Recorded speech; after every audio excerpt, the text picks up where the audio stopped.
Hello teachers, I'm going to show you how to use our 3D printer.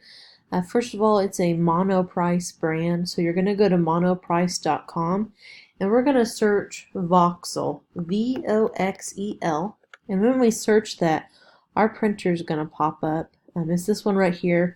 It's fully enclosed, the Monoprice MP Voxel 3D printer, fully enclosed. So once you click on that, it's going to show our printer.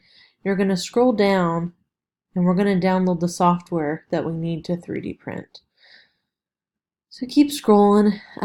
Here it is right here. So if you have a Windows computer, you can download one of these, or if you have a Mac, you're going to click this one.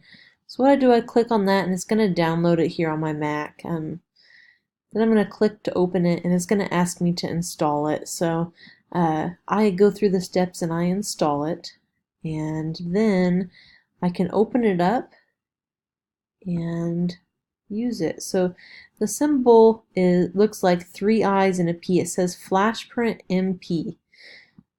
It looks like this but bigger when you're trying to find it on your computer.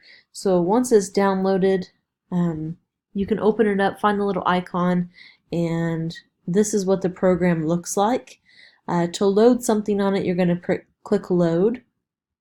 Then you can find the folder that you saved it in. So here I saved some 3D prints. These are just STL files. You can tell they're STL when you save them. They should say .stl. So here's one right here.